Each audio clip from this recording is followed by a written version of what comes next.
Welcome to Plain Talk, and something that happened yesterday that has never happened in American history, which is an American president was convicted in a criminal court by a jury of 12 New Yorkers of multiple felonies. I think there was 34 counts that he was found guilty on. This has set off a massive reaction. Obviously, Trump supporters not happy with the verdict. We're hearing Senator Kevin Cramer call New York City a third world city.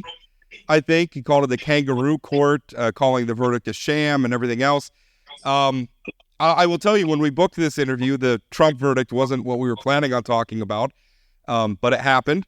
And it happened, actually, by the way, just hours after Trump himself endorsed our guest, Congressman Kelly Armstrong, who's obviously running to be governor and based on the polls is probably pretty good chance of securing the Republican nomination in that race.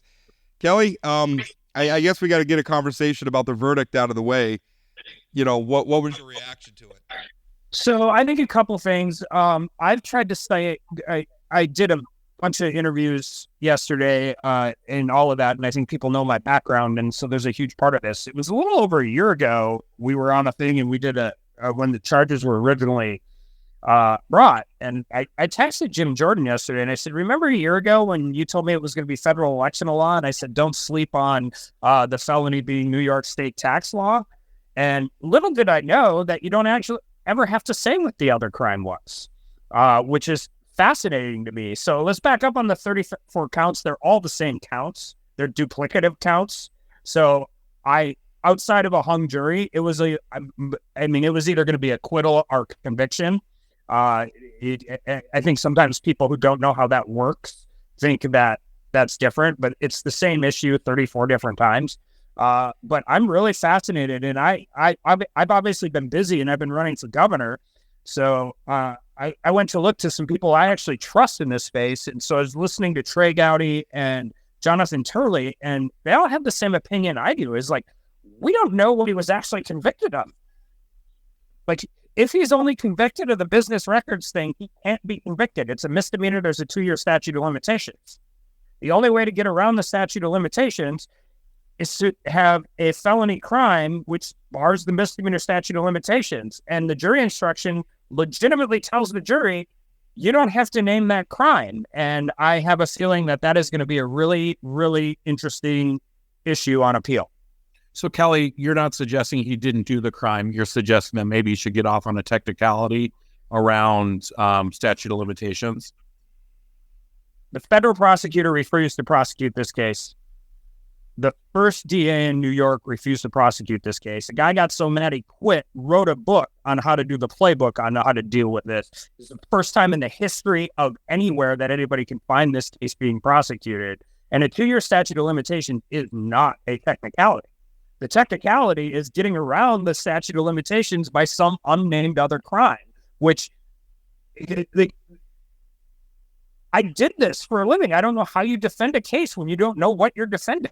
Hey, Kelly, just one follow-up before. So was it the prosecutor who found him guilty of these, or was it the jury who found him guilty of these? So I said this last night. After the debate, I did an interview. I'm like, jury trials are the worst way to determine guilt and innocence, except every other way to determine guilt and innocence. I don't blame the jury for this, but when you go and read the jury instructions, which I'm told, like, when you give them an open-ended, it says, we all understand this. In order to be convicted of a crime, you have to be found beyond a reasonable doubt elements of the offense. And the jury instruction actually says it doesn't matter what the other crime is. You don't have to deal with that. And I think my fundamental problem is, in order to make this a felony, you need a felony offense. And they never, Chad, it's not that they charged it. It's not that they had to prove it up. It's not that they had to prove the elements of that felony. They never had to mention what the felony was. But it was the jury, not the prosecutor, who made the jury, not the prosecutor. What? That made the determination. Yeah, but they're only as good as the information they're allowed to get, and that's what they got. It makes no sense. One thing that bothers me about adjudicating some of this in a courtroom is we're now having we're going to have a protracted debate about, and we've been having a protracted debate about the legal niceties of the charges against Donald Trump, and what we're all going to be glossing over is the behavior underlying those criminal charges, which, setting aside whether or not it rises to the level of a crime. We have, a woman testified on the stand that Donald Trump paid her hush money to shut up about an affair, a porn star. We have Donald Trump working with a notorious tabloid to capture stories, negative stories about himself, and basically bury them. Now, again, setting aside the question of whether or not those are crimes, Kelly, does any of those revelations bother you about Donald Trump? Well, none of them are revelations. This was all litigated prior to politically. This was all litigated prior to the 2020 election, which is, all of this information has been in the public sphere since before the last election cycle. The only new thing is this really novel version of prosecuting a misdemeanor as a felony without ever having to say what the felony is. So, Kelly, this prosecutor has obviously come under some heat from you and others about, Donald Trump being treated differently than other people. The same prosecutor has brought forward charges against 34 other individuals in the last 15 months for the same charges. How are people saying that Donald Trump is somehow being treated differently? Are those 34 other people who are charged with the same crime being treated differently? This sort of idea that somehow Donald Trump is being treated differently. I think that there's defendants that get treated differently. It's not the billionaire former president who's getting treated differently. And I think we can both agree on that. I don't know what those 34 other counts are, and I don't know if they're being charged as misdemeanors or felonies, and I don't know if they're being charged 4 years after the statute of limitation on the misdemeanor is, but I can tell you this has never been prosecuted in this way in New York ever before. What about... It legitimately is a case of first impression against a former president by a prosecutor who ran on saying he was going to prosecute the former president. That's all true. In some ways, I think that Donald Trump is being treated very differently from a typical defendant, and that a typical criminal defendant, I don't think, would get away with some of the abuse that he has heaped on people who work in the courts, not just in this trial, but in previous trials, clerks who work in the court, judges, family members of judges. Does any of that conduct bother you, Kelly? Well, you're running for president and you're getting a gag order put in place. I've watched Jack Smith write a narrative indictment and then ask for a hush money. When you are prosecuting a president and keeping him in a candidate for office and keeping him in the courtroom for 5 years, there's 1,000 different people that wish Donald Trump would say things a little differently in the way he says those things. But when you're sitting there and looking at this and saying, I don't even know what crime I'm being charged with, because if I'm only being crimed with the crime they're charging, they shouldn't have been able to bring it. And the last two prosecutors said, I'm not going to bring it. Those parts of it exist, but don't gloss over the fact that this has never been done before, ever. So, Kelly, in 2016, Donald Trump said if charges were brought forward, felony charges were brought forward against Hillary Clinton, she should not run for president and certainly shouldn't serve as president. Here we are in 2024. He not only was charged with crimes, but was found guilty of those crimes that are felonies. So do you agree with 2024 Trump or 2026 Trump that a felony indictment should mean you shouldn't be a president or a presidential candidate? I think you can look at the fact that the Republican fundraising crashed yesterday and all of these different things and gone on. And I think the answer is Donald Trump is going to be running for president in 2024. And to be quite honest, the Democrats might have just helped him get elected. But to be honest, by making that sort of political statement, it's about raising money. Aren't Republicans, you've heard, or I've heard since 2020 that we can't trust our elections. Now we can't trust our court systems. This is a really dangerous game that your party, and to a certain extent on this call, you guys are playing, that you're playing with the institutions of our country. Aren't you scared about this? Aren't you nervous about sort of the messaging? I saw Berglund this morning going after the jurors because you guys can talk to other elected officials about what they say. You want to know what I think? I think it's a lot more dangerous to have a prosecutor who protects large-scale investment banks against Donald Trump. For a crime that or for a civil judgment that everybody said nobody lost any money. I think it's a significantly more dangerous place to have a DA run not on convicting of a crime, but convicting a person and bringing up what is called, internally they called it the zombie case, and moved it all forward. And I think when you go down this road, I think you can flip that coin on both sides, Chad, but that's exactly what has happened there. And it's going to be really interesting. And hopefully, I am heartened by the fact that I actually believe this case will be overturned, because the due process alone in this case, take Trump out of it. Take him out of it. Just make it not President Trump. You have to walk into a courtroom and defend a case, and you don't know what the underlying charge is, and the prosecutor never has to tell you what it is. And he actually tells the jury, you can all think it's something different. Does might make right? Because when I asked you about the behavior that was revealed in, regardless of whether or not it rose to the level of a crime, your answer was, we've already known about it. We knew about it before the 2020 election. Obviously, although Donald Trump lost that election, I hope we can all still agree on that. There were still obviously tens of millions of voters that supported him. The answer to, he got convicted of this, does that jibe with things he's said about being indicted for a felony previously? Well, the answer is he just raised a whole bunch of money off this. Is everything Donald Trump does okay as long as the Republican base is willing to make excuses for him? I mean, is there any behavior that any politician could do as long as their base continues to support him? Does that just justify it all? Well, I mean, sure, you're taking it from a vacuum of zero. This isn't a vacuum of zero. The reason they crashed it isn't because of any of that. It's because people watched what happened and got really angry. You don't get that kind of response unless people think that it is patently unfair. And you're talking to somebody who thinks it was a patently unfair prosecution. This isn't based on political expediency. This is based. I spent 10 years defending these cases, and I've spent 10 years. By the way, I'm agnostic on this, Rob. When it comes to prosecutions, I've said this numerous times. I get yelled at by people for being naive on FISA. I said my first fight on FISA was with Attorney General Barr. I don't particularly care which side is in power.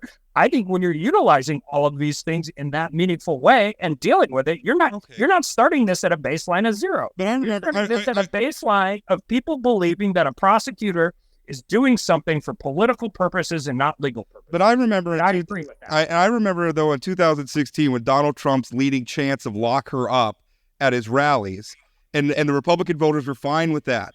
I mean, they were fine with that just sort of glib expression of using prosecutorial power against an elected opponent. Now we flip forward to 2024, and Donald Trump's playing the victim, and I'm not excusing it. Like I don't want politically motivated prosecutions. I want people held accountable in a fact-based trial for the actions they've actually done. But I'm worried that you said there wasn't political calculation in this. It sure as heck seems like there is. Well, I watched what happened with Hillary Clinton, and I watched the server. I watched her run a bleaching thing. We know she destroyed things with hammers. We know Joe Biden had classified documents for over 40 years, but there's still only one person being charged for that. There's only one person being charged for maintaining and improperly. Sure, and we can have a debate about that, but it seems that's what the lock her up chant was about. Okay, well, what the lock her up chant? Okay, well, great. If they believe that Hillary Clinton should be locked up, we could be upset by the fact that she wasn't prosecuted about it. But then, how is that an excuse for what Donald Trump did with records at Mar-a-Lago? I'm not saying. Well, first of all, I think we should actually declassify more documents. But the point is, you have only 3 people have run for president in the last 8 years. They've all substantially mishandled and kept classified documents in contrary to the law. And only one of those 3 people is being prosecuted. Which is not an excuse for Donald Trump, though. I mean, that's maybe an indictment of the prosecutorial decisions of the federal government. But how is that a defense of Donald Trump, though? I mean, that's the problem. Well, I would be pretty angry if you look at it and everybody's under the same circumstances. And if you are on one side of the aisle, you don't get prosecuted. And if you're on the other side of the aisle, you get prosecuted. And you know this. I think sometimes Donald Trump, when he does some of these things, he invites some of this on himself. But Hunter Biden's going to trial next week because 2 IRS whistleblowers came forward. If they don't come forward, that global plea agreement never gets thrown away and it gets washed under the rug. And all of those different. What does the president's son have to do with what we're talking about here? Like, what does it have to do with? Like, we're talking about Donald Trump, who's running for president. Do you think he's being treated differently by the Department of Justice than the last two presidential candidates? Do you think he is? Can you answer to the stuff against Trump without doing the whataboutism? I mean, no, whataboutism is here. You know what whataboutism is called in the legal sense? It's called precedent. So that's what it's called. You guys can call it whataboutism, but people look at this and say, depending on where you're at and who you are, you're treated very differently. So I agree with that because I've seen all the evidence. In the past, Donald Trump has said if he went and shot somebody on a street in New York City, he would actually gain support. I feel like he's sort of proving. I thought that was silly, but now you're saying, I'm guilty by our judicial system of something, but it's good politics for him. That's not what I'm saying, Kelly. How can we? That is absolutely not what I'm saying. What I'm saying is all three people who have ran for president have broken the same law. They've broken the same law. All three of them in the last three election cycles. It's the same law. I remember the time Joe Biden slept with a porn star, paid her off. And I mean, you're really going to compare these things? I will say that the Stormy Daniels thing has been politically litigated. It was litigated before the last election. I'm still saying that's not. This case was a This case was a misclassification of business records. You're saying if it's politically is satisfactory, then therefore it can't be against the law. Because that's not what I'm saying. In the political realm, that's not what I'm saying. I'm saying if Donald Trump broke the law on classified documents, so did Joe Biden, so did Hillary Clinton. I'm saying there are two prosecutors who determined that this case wasn't prosecutable, and then 4 years after the statute of limitations, a new prosecutor prosecuted. That's what I'm saying. And the jury found him guilty, right? I mean, for somebody who's consistently stood up for the judicial system, this is a very concerning conversation we're having here. I've had enough for the jury, but I've also read the jury instructions, and I'm really interested in the appeal. I don't understand how you can convict somebody of a felony, which you need to get past the statute of limitations, without ever saying what the felony is. By the way, I'm not the only one who thinks that. Really smart lawyers agree with me. Well, let's move on because I don't think we're gonna find we're not gonna resolve our differences on this. I think Angel Hernandez was the jury foreman. Yeah. I will reiterate my point. I just wanted to get Chad to smile. I will reiterate my point that I am worried that we're arguing legal niceties, and that's allowing us to gloss over things that are revealed about Donald Trump that would be disqualifying for any other political candidate. But for some reason, he gets a pass, and I will never understand that. But let's move on. You had a debate last night. And Kelly, I got to tell you, I don't see, as a practical matter of policy, sometimes it's hard to see daylight between you and Tammy Miller. It seems like you guys spend a lot of time answering the same questions in maybe stylistically different ways, but you're basically saying the same thing. I mean, I don't know that the voters are going to look at you two and think that in terms of policy, there's a lot of distinction. But you know, what are your thoughts after another debate with your opponent? Would you rather get rid of income tax or lower property tax? I think that's a pretty significant difference right now. Yeah, well, the thing is that when you guys cut my income taxes, I get actual income tax relief. When the legislature's been doing things to my property taxes, it seems like my property taxes just keep going up anyway. Don't disagree with that. And by the way, that's the feeling of a lot of North Dakotans all across the state, which is why we have to deal with some of those issues. Yeah, I mean, I think, but you know what? Style matters. Accessibility matter. How many times she done this podcast? How many times she got into a heated exchange with you two for a half hour about something that we probably won't agree on, but it was 15 minutes. It only felt like a half. Yeah, hour. but so it matters, and it matters to North Dakotans, and it matters from how you interact and deal with the challenges we face moving forward.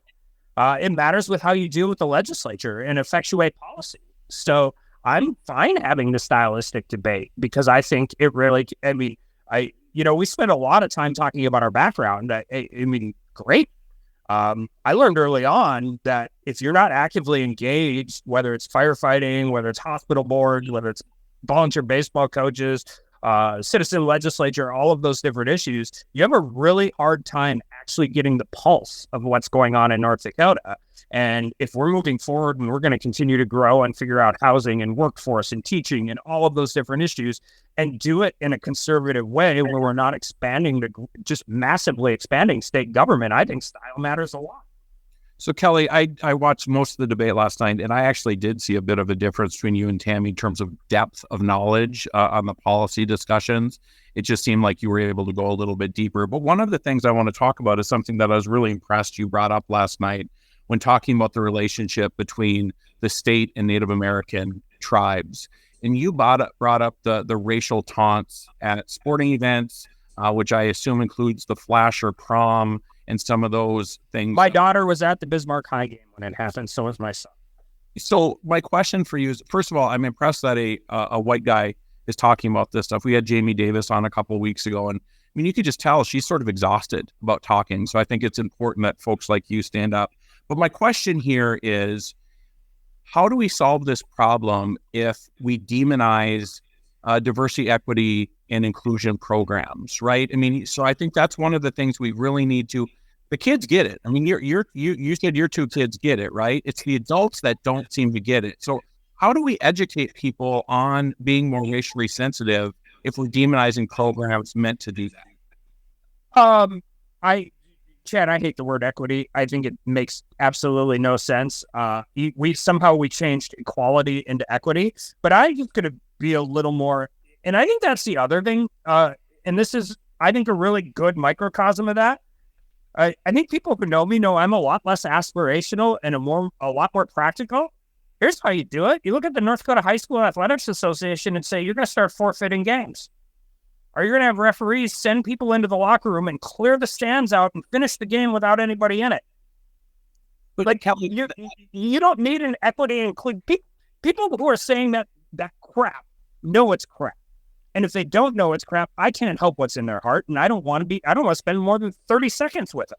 What you need is the governing boards to grow a backbone and say, this is absolutely unacceptable. This is intolerable. And when I am blessed to be the governor of the state, I'm never going to take myself too seriously, but I will take the role I have seriously. How about this? I'll drive to Flasher the next day, call everybody in the stands and tell all the parents to get down there and tell them to knock it the hell off and deal with it immediately and deal with it harshly. I don't need a diversity, equity, and inclusion program. The one thing I do get concerned about, and this is my old coaching in it, we're not putting this on the officials. We have a hard enough time finding referees for that. I mean, they get yelled at for parents 1,000 different ways, umpires, officials, all of those different issues. We're putting this on host teams and we're putting this on people who are doing that. And I can tell you, if you're a really good basketball team and you have to forfeit your next game because you have a bunch of jackwagons in the stands saying things that should never be said, you'll see these problems clear up in a real quick hurry. I've written, I've absolutely ridiculous. I've called for things like that. I mean, I'm not even sure. I mean, first offense, maybe forfeit the game. Second offense, maybe forfeit the season. And then if it continues after that, maybe they lose their athletic program for a while. I mean, it's that serious in my mind. But one thing that I mean, in terms of, you don't want to put it on the officials. I understand that. Sometimes it's hard because, like, I'm thinking about like school officials, like superintendents or coaches or teachers. I'm thinking about the amount of blowback and everything they're getting already. And now, I mean, do you want to be the superintendent who cancels the popular basketball team season over that? I mean, boy, that would be a tough position. I think somebody's got to take the reins. Somebody's got to take the reins. I think there's a medium to there. And, I mean, I used to have a mantra, right? Thank God for Little League Baseball, kept Little League parents off the streets. I'm legitimately, like, I'm spitballing. This isn't a policy that I have fleshed out, but I have a really good friend that I got to meet through Babe Ruth and Legion Baseball up in Williston. And you know what they do for, like, their youth basketball programs? Like, one day a month, they have silent Saturdays. They go play the games without any fans. You don't want to cancel the season. You want to get away from whether or not it was really just high school kids saying something and somebody overreacting versus racism at a massive level that is absolutely unacceptable. Just say, all right, your next 5 home games are no fans. None. So play the game. Let them play the game. By the way, you know who would probably like that more than they'd admit? The players. So, Kelly, one other thing that was discussed last night was childcare, and you pointed out Watford City and Leeds and some other places that have really stepped up into this space to make sure their communities grow. That only works if the feds, the state, and the community are all working together. And so how do you get sort of communities to embrace the role that, for example, USDA rural development could play without being like federal money bad, that sort of reflexive sort of part of So, you know what I've actually found on the federal money bad part is the hoops you have to jump through to get that money, like lead pipe, copper piping, those kind of things. And so when you're trying to triage an issue, and we have a pretty good USDA rural development director, and all of those things. But if you're trying to triage an issue, waiting for federal money and the federal hoops you have to jump through, and it gets worse the smaller your community gets, particularly with infrastructure and some of those things. So I think that part of the federal system is what I mean. I've been fighting for 6 years with varying degrees of little success in speeding those things up. But you can look to some of those programs from the state level and recognize it's a workforce issue and start moving towards some of those things. But we also have to get creative about it. I mean, we have to. I mean, the more rural you're, we have people driving 50 miles each way to drop kids off at Leeds from Can-Do. Like that's a real problem. And we have to figure out better ways to do it. Chad, I'd be lying if I said I had the silver bullet to this. I know the person who has taken the Leeds child care facility under her wing. If there's anybody more competent to try and solve a problem than Erica Kenner, I don't know who it is. And they're still struggling, like really struggling. So, and we've seen the same thing in coal country where really competent people are still struggling to make it work. Together. And I just don't think most communities have the luxury Watford City has, but I do like to bring it up as sometimes you have to actually address a problem and worry significantly less. It's a triage problem. Now, do I think the state of North Dakota should run childcare from one end of the state to the other? I don't think that's a good idea. I think that is something that the longer we do, the worse we'll be at it. And I don't think we'll be particularly good at it to start with. But I think we have to, and I pointed this out last night, and it was an important, I think, you can give all the credit you want. You can give a business a tax credit, but if there's no daycare spaces, there's no daycare spaces, right? And it's also not dealing with the jobs that are like really what make your community, right? Like being able to go have lunch at a restaurant at noon and being able to deal with some of those issues. You're dealing with different spaces. And I think sometimes, one of the things we forget is we talk about the professional class in every community, and we spend too much time doing that. And we don't talk about the people that actually make your community work. The gas station attendant, the waitress at the restaurant, like the people who make your community be part of why you want to be in that community. And I think we don't spend enough time talking about that part of our economy. Kelly, at the beginning of this election, things were pretty negative.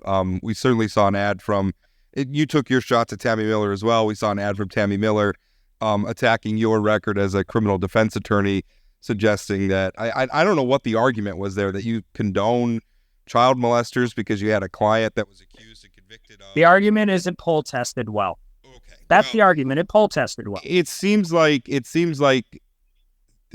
some of the negative advertising, like it's pulled back. It seems like both you and Tammy are really focused on more positive messages about yourself. Why the shift, do you think? Well, one, it's gotten pretty loud in another race. And two, I can't talk to you about why the other campaign has done it. I can tell you that we're going to run this thing through to the end. I just to be honest with both of you, because I always am. We decided to go negative early because I got her push poll. That wasn't a poll to find out where she was at on her campaign. That was a poll designed to criticize me and deal with that. And if you know it's coming, you might as well go, right? I'm going to play politics away. Chad, you and I talked about this 2 years ago after I ran against Carmine. I said, this is the last time I run a race where I'm going to play by the rules as I wish they were and not as the rules as they are. And I meant it then, and I meant it now. I mean, I think it's too important. I think the next 4 years are going to be a really important time for North Dakota, and we're going to move forward. But we're going to close with a positive message. We're going to close and hope and win this thing on June 11th, and we're going to come back to this and say we're going to run a campaign all the way through to November, and we decided to do it. One, I don't have $3 million of my own money to keep putting into this and pouring gasoline on it, and that's just the truth. And we also know we're going to have to raise a bunch of money from now until November. So we made some financial decisions. We made some political decisions. And we're going to continue to do this the way we do it. Kelly, one final question is, at the end of the debate story in the forum today, you were quoted as saying the only poll that matters is the one on election day. Historically, the candidate who said that are the ones who are down by 40 points in the polls, not the ones who are winning by 40 points in the polls. So you've thrown off my whole theory on that quote. Can you help me sort of what you're thinking there? Yeah. We spent the first 15 minutes of this talking about me being a defense attorney. I also used to be a baseball coach. I run every race. Like the only thing that matters is what happens on the election day. We don't do polling to make ourselves feel better. We don't do polling to try and influence anybody else. We do polling because we want to know where we're at, and we want to know where we're at. That poll is a snapshot in time, and there are still 11 days until the election. And while I don't think polls are, and I think the polls are accurate. The two public polls have a very similar feel to our internal polling and all of those things. But I also don't think me being ahead by any points on May 31st does me any good at all. I was nervous. You'd be up 8 runs in the bottom of the 7th inning, and I was nervous until we got all 3 outs. That's the way you've watched the Mets bullpen for enough years. You know. As we're ending, I seriously want to know what the rules are for being able to change your team at 47 years old. I need to know, because this is really getting hard. And Kelly, on that, I'm glad I'm too busy to watch baseball right now. Kelly, on that note, we'll let you go. All right, thanks, guys. The cold cases you see at The Vault have captivated readers across our region for years. At The Vault Podcast, our team of professional reporters takes you further into those stories with new interviews from family members, investigators, and experts. Check out The Vault at inforum.com/The Vault and subscribe to The Vault wherever you find your podcasts. Welcome back. And I will say I am glad that we can have a heated conversation with Kelly about Donald Trump. And I don't think that you and I, Chad, are going to see eye to eye with him on that. And it's a really hard conversation to have, honestly. I'm glad we could have it, but it's a really difficult time for our country right now. Well, and Rob, I think, frankly, it's an easier conversation for me to have with Kelly than it probably is for you to have, because you're in the same party as these guys who are responding. And so it's sort of easier for me to, of course, I think how they're responding to this is garbage. I would assume it's more difficult for you as somebody who, these are people who share your ideology. Yeah, it's a difficult thing to watch. I mean, I'm a conservative, although a lot of people say I'm not anymore, specifically because I do not buy into the Trump loyalty. It is difficult to watch a lot of, last night I shared with you a screenshot of what my Facebook comment section was looking like, and people calling me a pedophile and everything else. And then you can only imagine what my email inbox is looking like. And I will tell you, I've been getting comments and attacks from people that I've worked with, people that I consider friends, who are and the thing is, I didn't even really say that much about the conviction last night. I had kind of a pithy comment that I posted about it was a heck of a day to receive Trump's endorsement the same day he gets convicted. And just based on that, the vitriol that came back. And listen, there's plenty of vitriol, a lot of it unfair, that's aimed at Republicans too. We are such a divided country right now, but it's scary to me. the other day, Senator Mitt Romney said that, suggested that President Joe Biden should pardon Trump from some of these things, and preemptively pardon him from some of the crimes that are still being litigated against him. And I see the logic in that, not from the perspective that I want Donald Trump to get off or to get away with anything, but just as an acknowledgement that although we're all equal under the law, Trump is a former president, and we are in uncharted territory. And I don't know that charging him criminally for these crimes in New York in particular, I don't know that it was a good idea. I don't know that it was in service to the best interest of our nation or even the best interest of justice. And the point I kept trying to make with Kelly was that I am really afraid that by putting these arguments about Trump in a legal context, it invites, protracted debates about legal technicalities and complicated, particularly in this case, which I think, Chad, you would admit is a convoluted indictment. I mean, there's no question about it. And it's really hard, I think, for the average voter to wrap their heads around. I feel like all of that is distracting from the fact that this is a person who has done things that should be disqualifying for somebody in office. And it seems like the only rebuttal to that Republicans have is that, well, the base still supports him. So therefore, it must be okay that he paid off a porn star. It must be okay that just days ago, by the way, he appeared at a rally and had on stage with him 2 rappers / alleged gang members who are under 140 criminal indictments for charges ranging from violent robbery to murder. And Trump they're out on bail, and Trump's got him up on stage with him. The former leader of the Hells Angels showed up at Trump's trial to support him. I don't know how you can look at these things and say, this is a person who has the character and the integrity to wield the authority of the most powerful elected office in the world. So I agree. First of all, that I appreciate Kelly coming on. I actually said this morning to Aaron that if I was Kelly, I'd probably cancel because we're gonna just talk about the Trump stuff. So kudos to him. I also like the fact that I can yell at Kelly on a podcast and disagree, and I will be talking to him later this afternoon. Right? I mean, it's just the way it works, and that doesn't work for most people. My biggest fear coming out of this continues to be the erosion of trust in our institutions. When Kevin Cramer is saying it's a kangaroo court, when the shots at New York City being a third world city, New York's a lovely place. People should go and visit it. New York, Americans should be proud of New York. And I don't just say that as a Yankees fan. It's the capital of the world. It is a manifestation of the success of American capitalism, by the way, which sometimes it's also an emblem of its shortcomings too. But I mean, New York is one of the great epicenters of culture and commerce in the world. To call it a third world city is absurd. Right. But I think just the going after our elections, you can't trust them. And now we can't trust our judicial system. And the idea that I keep hearing that it's a Democrat city, so therefore Trump could never get a fair trial.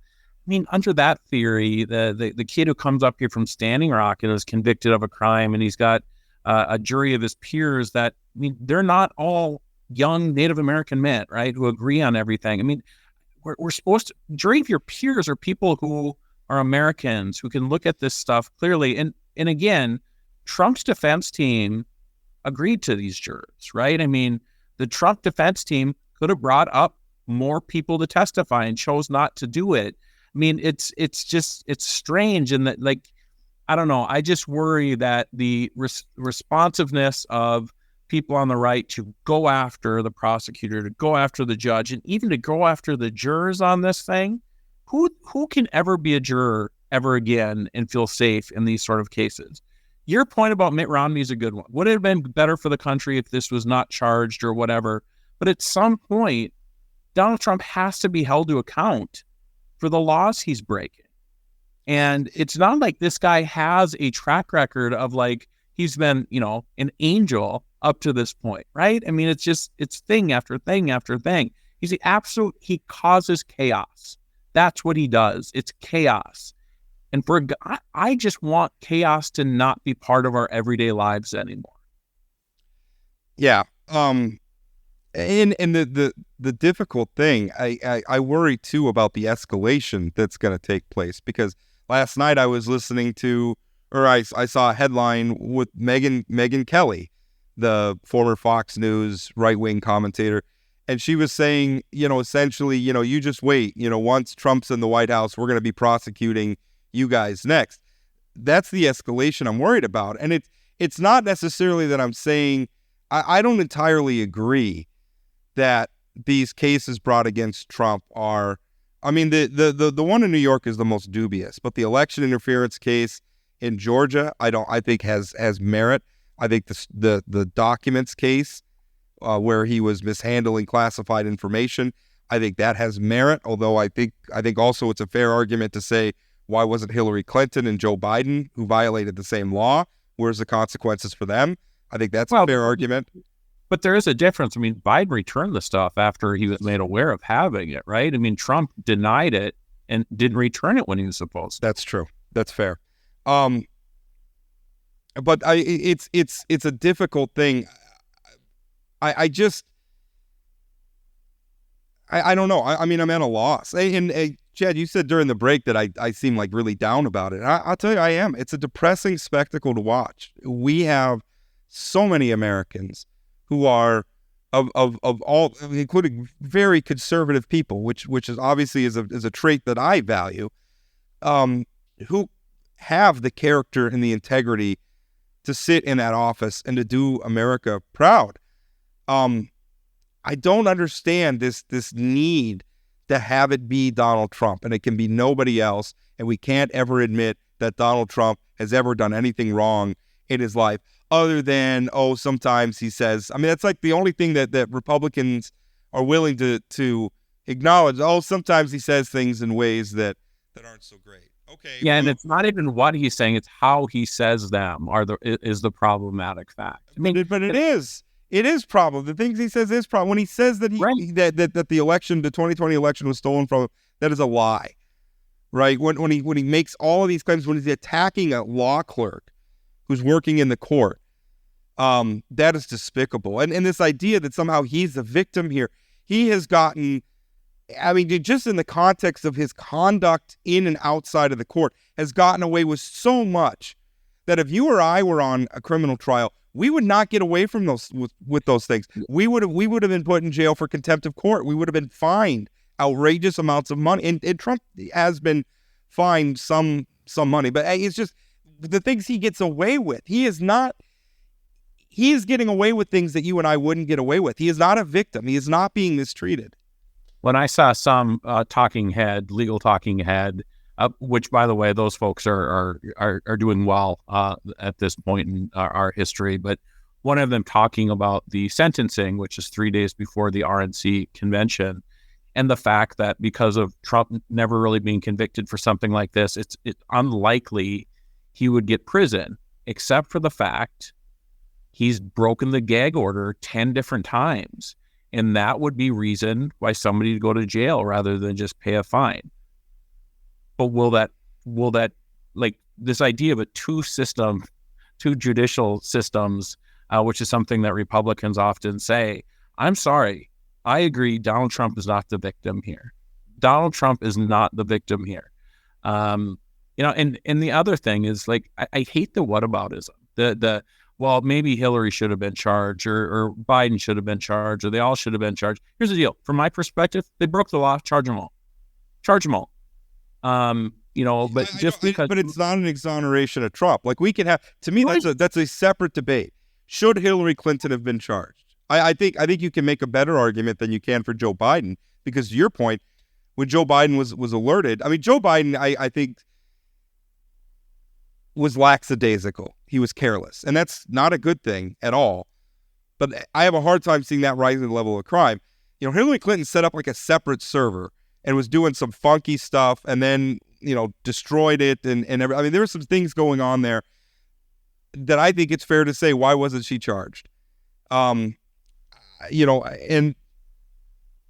that's a separate conversation. It doesn't exonerate Donald Trump for lying about having the records, lying to his own attorneys about having the records and moving the records around and everything else that's going on there. And how frustrating it is, the situation that he has put this country in, to where now, we can't trust the court because everything is seen through the lens. Is this a Trump-appointed judge? Is it not a Trump-appointed judge? Is this delay that the judge has implemented, is that for political reasons or is it legally justified? And you can find quote-unquote legal experts on any television screen you want who will argue both sides of that. And I think what the American public is being left with is this idea that we can't trust our judicial system and we can't trust our elections and we can't trust these institutions that underpin our society. And if we can't trust those things, then what we are going to be left with is anarchy. And I can trust you, nobody wants to live with that. At some point, we have to accept there is accountability. Donald Trump was convicted. Now he's got his opportunity for an appeal. We'll find out what happens there. But this willingness to just dismiss anything that runs contrary to Donald Trump among Republicans is, and again, not just in a legal context, but we're just going to look the other way about what's been revealed about him working with the tabloid to capture and kill stories that were negative for him. And look the other way, that the fact that he's admittedly slept with a porn star while he was married. Multiple porn stars. Yes. I mean, it was the Playboy McDougal. Yeah. Well, and the other thing that keeps propping up in my mind, and we've talked a lot about sort of the legislative races in North Dakota and how Brandon Pritchard has been playing pretty fast and loose with the facts, and there might be some legal stuff going on. And hearing sort of incumbent Republicans complain about this while at the same time supporting Donald Trump for president, it's like Brandon Pritchard is doing the same stuff that Donald Trump is doing, being dishonest, being fast and loose. The rules don't apply to him. And then these traditional Republicans are saying, well, it's unfair. It's unfair that Brandon Pritchard is doing this to us while supporting Donald Trump, which is creating this culture where this kind of activity is acceptable. There's a part of me, and this is so cynical of me, but there's a part of me that really wants it to be only Donald Trump that can get away with this stuff. Because if we open up the gates, I mean, when I look at what just happened, and I'm forgetting her name now, but the state senator over in Minnesota, who I forgot her name too. Was charged with basically burglary, right? Breaking in and stealing items to her grandfather's home. And already, I mean, there was an opinion column in the forums arguing that she shouldn't resign because Republicans wouldn't expect one of their own to resign. So why should Democrats hold their candidates to that standard? And I look at that and it's like, it's a fair point about Republicans being hypocrites, sure. But if that's the standard now that we're going to use, we're all just, none of us have to aspire to anything better than what our opponents aspire to. That is a race to the bottom. Well, and let's be clear on that case. I think that she should resign. She hasn't been convicted yet of anything, right? She's been charged.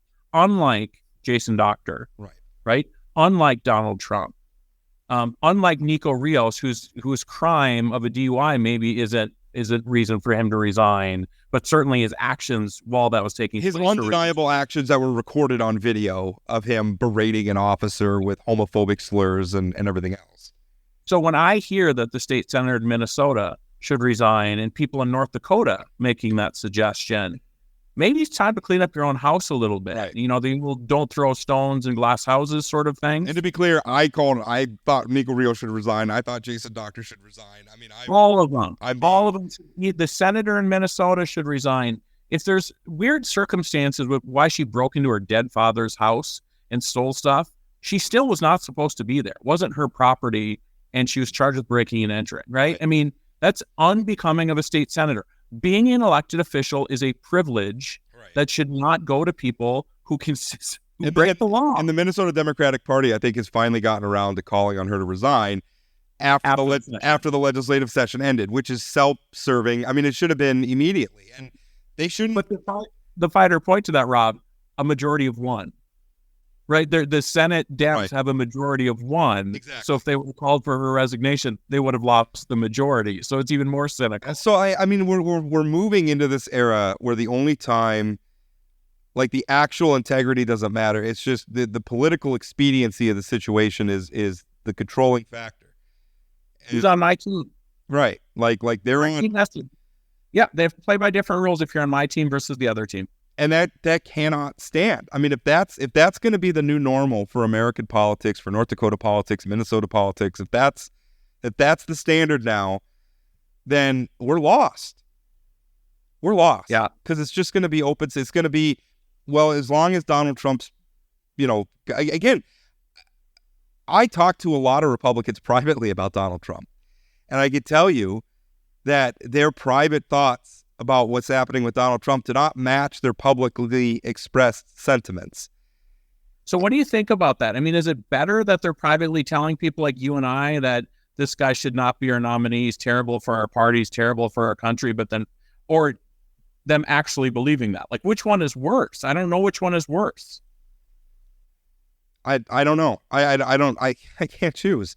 It makes me feel, again, just despondent because, again, and I understand why they're doing it, though. It's because they're afraid of the base. They're afraid that if I make Trump mad, right, or, maybe he won't endorse, or maybe he'll endorse my opponent, or maybe Trump won't get involved at all, but the local MAGA people will come for me, and then I won't be in office. And I don't know. I feel like if the only way for you to cling to elected office is to just look the other way and violate, then what are you doing there? Like, you're just going to violate your own standards, your own principles.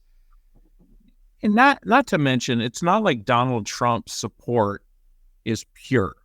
Yesterday, he endorsed Kelly Armstrong for governor, and a year ago called for Kelly Armstrong to be primaried because he voted, in Trump's opinion, wrong on the Schiff scrutiny. He endorsed Julie Fedorchak over Rick Becker, even though, as a matter of ideology, the Trumpy candidate there is Rick Becker. And by the way, did you see Rick Becker's tweet about the? Again, Trump makes that endorsement, and it comes hours after. It comes hours after Donald Trump gets convicted, and so this is Rick Becker writing on Twitter after Donald Trump passed him over. And so Becker's basically tweeting one of Trump's truth posts that's just an absolute rant about the conviction. And Rick Becker posts, "Mr. President, you are absolutely correct. This was a witch hunt. Next year, I'll join you and we'll hold them accountable for their attacks." This is a guy that just got passed over by Donald Trump for the endorsement, and he's still prostrating himself in front of the Tammy Miller did the same thing at the debate last night, right? How are we going to solve homelessness? Well, the first thing we have to do is elect Donald Trump president, right? How are we going to do this? Well, the first thing we have to do is, it's like, well, Donald Trump's already said that he supports the other guy. Like what is the motivation at this point to continue this sort of work? The other thing that I was interested, going back to the GOP debate, Tammy Miller on several occasions said, I chaired the Water Commission. I chaired something else while Doug Burgum was gone campaigning. That struck me as, I don't like that. Yeah. Tammy Miller wasn't elected to be governor to do those kind of things. Not to go completely off subject here, but it's one of those things that stuck in my craw last night, that Tammy Miller's not governor. She doesn't get to just be governor because he's decided to do Iowa. I don't mind the lieutenant governor sitting in for the governor sometimes on a board meeting or something. I mean, that's sometimes, because I mean, if the governor's doing something else, I mean, to me, the controlling factor is A, how often is it happening, and B, what else is the governor doing? Well, our governor is busy in New York attacking the jurors in a criminal case against Donald Trump. And meanwhile, Tammy Miller's back here doing the job of governor. Right. I kind of, when I heard that, and I don't know, I mean, this is conjecture on my part outside looking in, but I wonder if there's some hard feelings between Tammy and Doug. I almost took it as like a little bit of a shot at Doug. Like, I'm back here doing your job while you're all campaigning sort of thing? I don't know if I'm reading too much into it, maybe. But, I mean, he hasn't donated anything reportable to her campaign.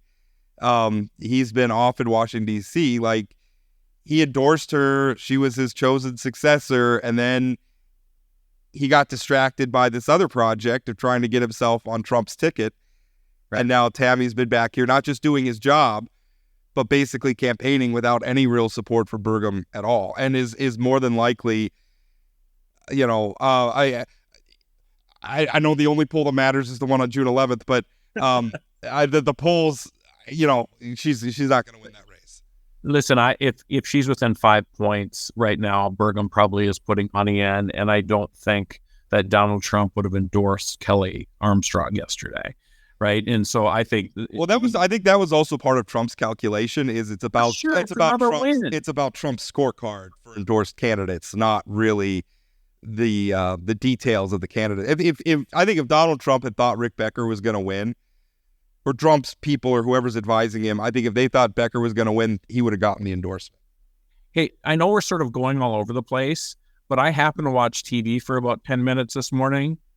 My goodness, the amount of Fedorchak Becker ads right now. I mean, there's another group that came in that I saw an ad, was it Responsible Conservatives or something like that I saw this morning that said Julie's going to be the America First candidate. So I don't understand what America First means. I had heard that a couple of it's Republican Main Street Partnership and then also Conservatives for American Excellence.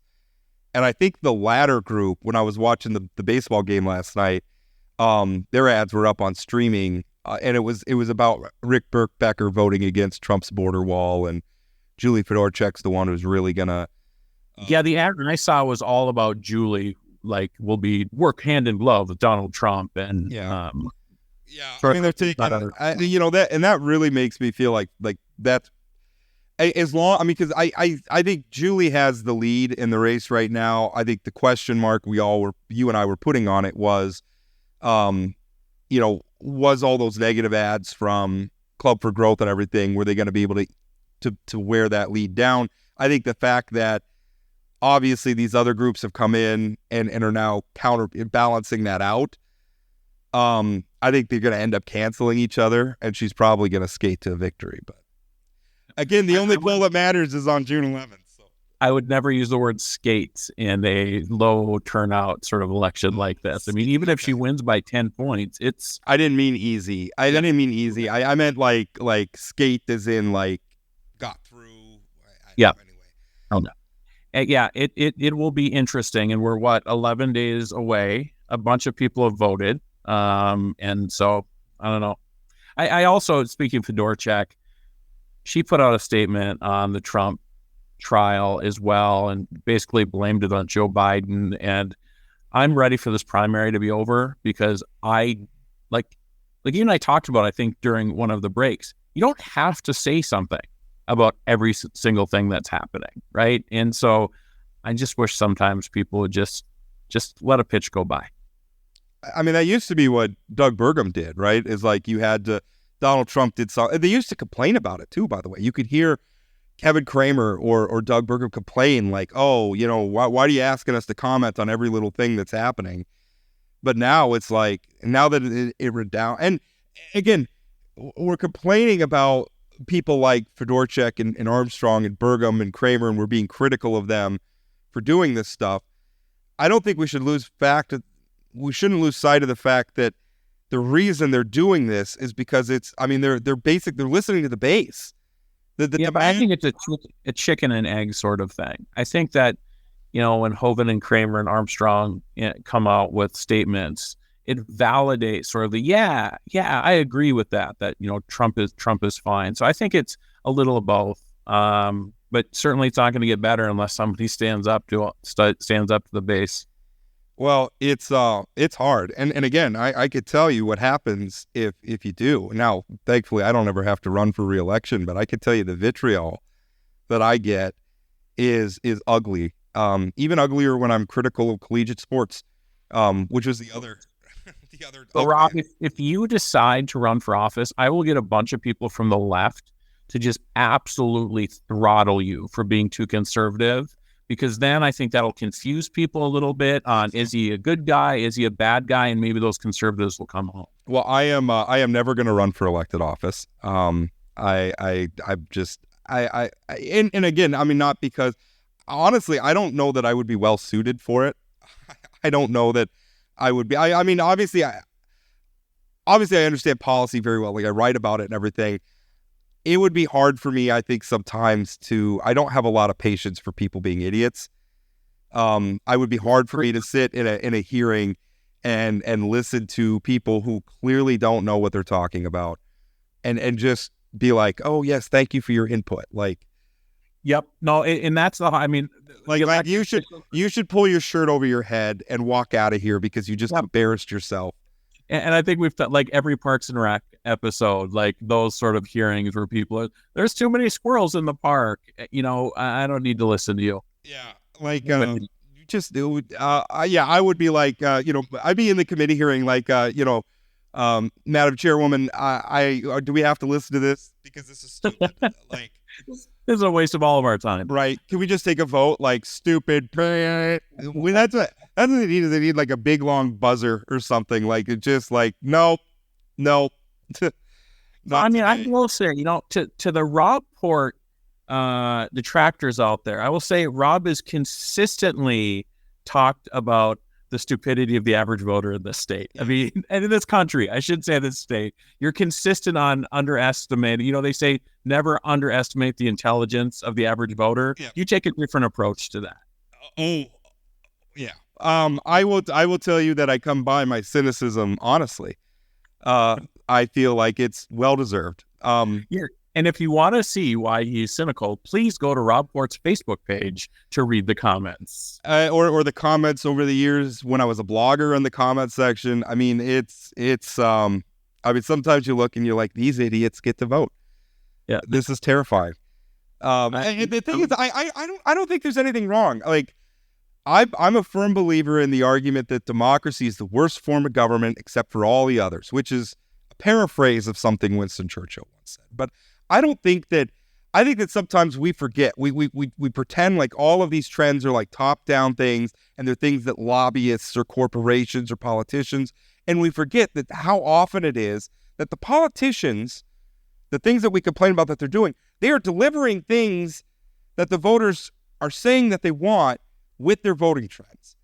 Right. Now, I think you see with social media and the access to information and bad information often, when we start allowing the electorate and misinformation lead our elected officials, that's when we get into trouble, right? That's when we elect legislators who are going in just to legislate based on a Google search or what they saw on Facebook most recently. Well, and the depressing part of it is to remember that a lot of the politicians don't themselves believe it, right? I mean, there's a few. Like, I mean, do I think that Marjorie Taylor Greene, for all her other faults, is a true believer in some of the nonsense? She's absolutely. I think she's that crazy. But some of them are smarter. Like, Ted Cruz is smarter. Ted Cruz is not a stupid man. Tom Cotton is smarter. There's a lot of real bright electeds. Yep. What do you, I mean, it's almost worse for them. Like, better. Yep. But you're doing this because you don't have the courage to stand up. I think sometimes, to me, that's what I'm looking for. It's sometimes the courage to stand up to the voters. Sometimes that's the right thing. And to tell the voters, no, you're wrong. This is the right thing to do. And I'm going to defend it. I'm going to make my argument. And at the end, on election day, if you elect somebody else, fine. But I'm going to do the right thing, not just the popular thing. And you're not going to see it during an election. You're not. All right. We're going to go there. I can tell you, I got a text message. We are going to have the gentleman who filed the FEC complaint. You mentioned some of this about Brandon Pritchard and Citizens Alliance and all that. The gentleman who filed that FEC complaint, Lance Hagen, is going to be on the show on Wednesday next week. So look forward to that. Other than that, I will wrap it up there. Thank you so much for listening, and we'll talk again. Thanks, Rob.